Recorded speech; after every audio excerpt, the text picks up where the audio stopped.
the top 10 Christian arguments against me. Number 1, you're fat.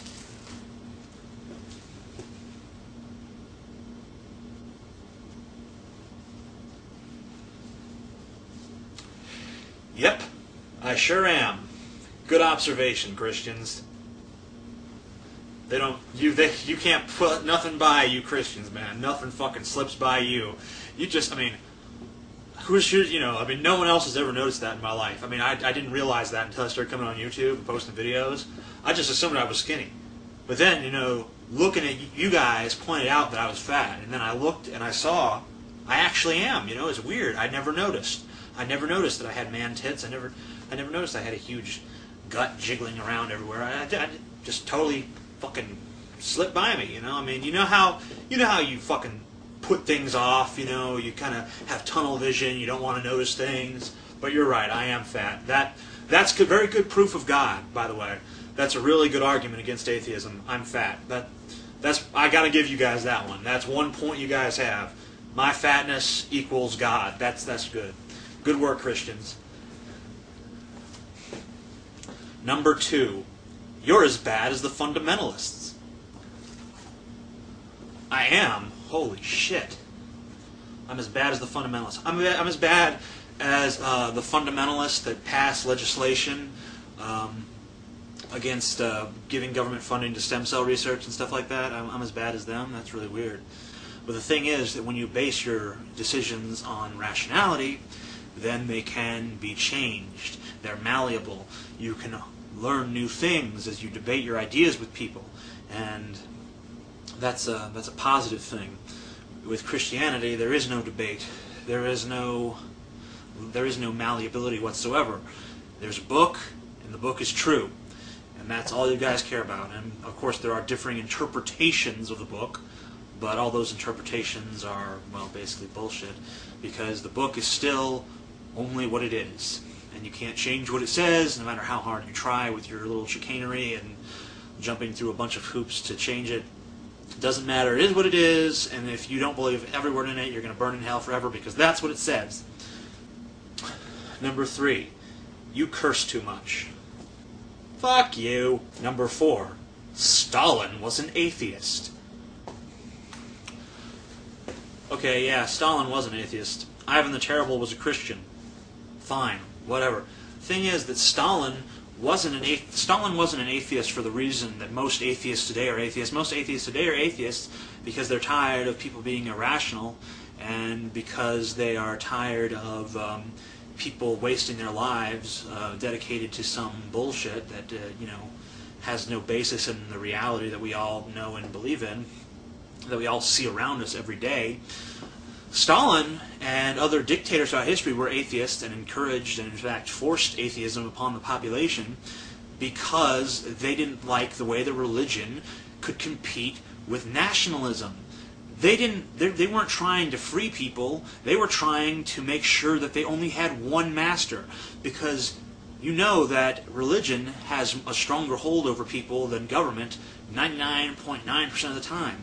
So what's the best thing that government can do to make sure that religion doesn't challenge its control? Outlaw it. That's the only reason. It wasn't because of anything else. There was no other. It wasn't for any sort of noble purpose like it is with most atheists today. It was because they wanted control. They wanted complete control, and they didn't feel like competing with religion. That's the only fucking reason.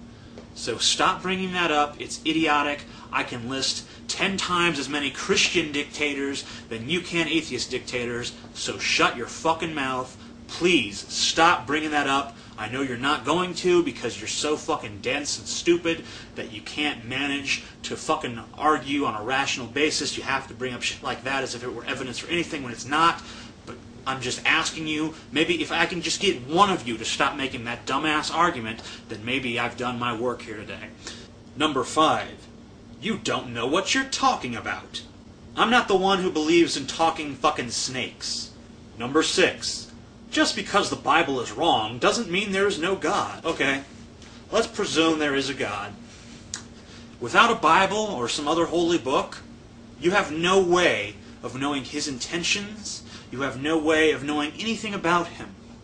So the God that might exist, and why would you assume that there is a God?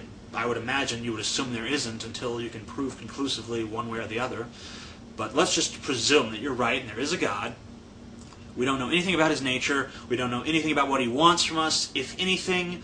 So he's pretty much irrelevant. That's just the case. So I guess you can consider that a victory if you want. But it's a pretty fucking empty one because it means absolutely nothing to our lives. Number 7. You're angry and hateful. Okay. Well, I'm not the one posting shit on my comments section about how angry and hateful people are, or about how fat they are, or about how stupid they are, or all that other shit. You are. You're the one doing that.